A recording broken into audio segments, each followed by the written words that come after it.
जी अस्सलाम वालेकुम। कैसे हैं आप सब? आई होप ठीक होंगे। अल्हम्दुलिल्लाह मैं भी बिल्कुल ठीक हूँ। Welcome to my channel Sadia Butt. आज मैं लेकर आई नई रेसिपी। और जैसा कि आपको पता है आजकल सर्दियाँ स्टार्ट हो गई हैं, तो आजकल दिल करता है यखनी या सूप या फिर ऐसा चिकन का शोरबा जिससे ना गरमाइश मिलती है। ठीक है, वो सर्दी कम लगती है। तो आजकल ये तो बहुत ही देसी मुर्गा शोरबा जो है वो बहुत खाया जाता है। और सबसे पहले मैं आपको बता दूं कि इसमें क्या क्या चीज़ें डलनी है। तो ये मेरे पास तकरीबन 1.5 kg देसी मुर्गा है। ठीक है, आज ये भी मुझे ऑर्डर आया हुआ है, तो इसका मैंने देसी मुर्गा शोरबा बनाना है। और ये बहुत टेस्टी बनता है, बहुत ये होता है, ताकत वाला होता है। तो आप सर्दियों में अपने बच्चों को बना के दें, नज़ला ज़ुकाम या खांसी वगैरह हो, या कभी रेशा हो जाता है बच्चों को, सर्दियों में ठंड लग जाती है, तो उसमें इसकी यखनी या इसका शोरबा बहुत बेनिफिट है। और चलिए जिसको बनाना स्टार्ट करते हैं। सबसे पहले मैं आपको बताइए, मेरे पास 1.5 kg जो है ना चिकन है, जो मैंने अच्छी तरह वॉश कर लिया है। उसके बाद जो है मेरे पास ये 1 पाव दही है। टमाटर का पेस्ट जो है मेरे पास, एक छोटा सा टमाटर उसका पेस्ट बनाया है, क्योंकि जिन्होंने बनवाना है उन्होंने बोला इसमें टमाटर डॉक्टर ने मना किए हुए हैं, लेकिन इसके कलर के लिए और हल्के से टेस्ट के लिए छोटा सा मैंने टमाटर का पेस्ट डाल रही हूँ। बाकी इसमें ये प्याज हैं, एक मेरे पास बड़े साइज़ का कट किया हुआ। अदरक लहसुन के ये थोड़े से जवे हैं, तकरीबन 6 से 7, और थोड़ा सा अदरक है, और थोड़ी हरी मिर्चें हैं 6-7। और उसके बाद जो स्पाइसेस हैं, इसमें मेरे पास करी पत्ता है, और ये खुश्क धनिया है मेरे पास तकरीबन 1.5 टेबल स्पून है। थोड़ी काली मिर्च है, लाल मिर्च है, हल्दी है, ये मेरे पास थोड़ा सा कौरमा मसाला है टेस्ट के लिए, खुशबू के लिए। ज़ीरा है मेरे पास 1 टीस्पून है। उसके बाद नमक है, वो अपने टेस्ट के हिसाब से आप देख सकते हैं।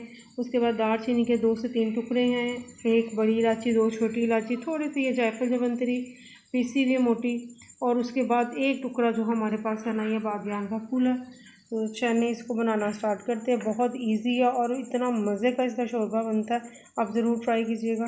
चलिए स्टार्ट करते हैं बनाना। जी सबसे पहले मैंने प्रेशर ले लिया है, उसमें मैंने तकरीबन खाने वाले जो हंडिया वाले जो चम्मच होते हैं वो मैंने 3 चम्मच इस ऑयल के डाल लिए और अच्छी तरह इसको गर्म कर लिया है।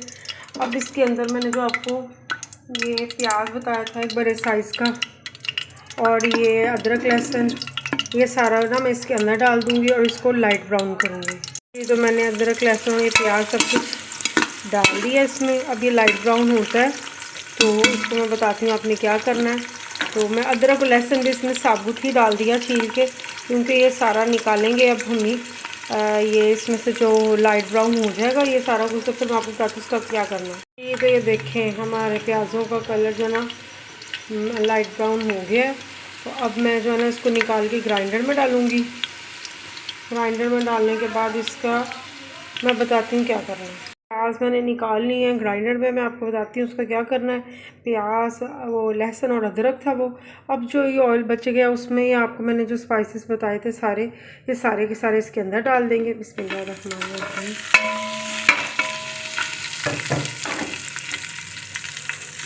हल्का सा हिलाएंगे, इतनी अच्छी खुशबू आ रही है इसमें से।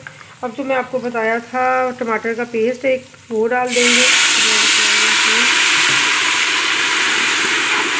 मैंने इसमें सारे स्पाइसेस डाले और टमाटर का पेस्ट डाल के अच्छी तरह इसको 2 मिनट भून लें, ताकि टमाटर की जो स्मेल है वो भी ख़त्म हो जाए। देखें अच्छी तरह हो गया ये सब कुछ।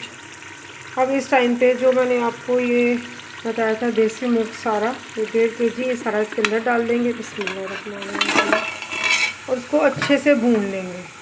ठीक है, अच्छे से इसको भूनेंगे, मिक्स करेंगे 2 मिनट।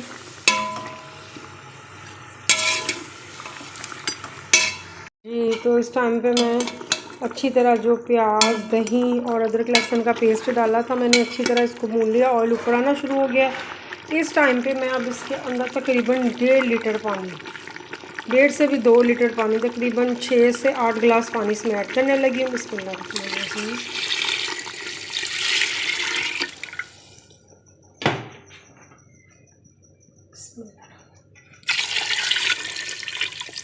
तकरीबन इसमें मैंने 2 लीटर ही पानी डाल दिया, 8 गिलास बनते हैं।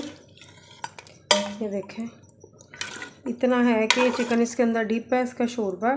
अब इसको मैं रखने लगी तकरीबन, एक तो फ्लेम वैसे ही लो है गैसों की जाने की वजह से, दूसरा इसको रखना भी गलाने के लिए हमने रखा के, तो प्रेशर के बगैर बना रहे हैं, तो तकरीबन आप रख लें इसको 45 मिनट ना।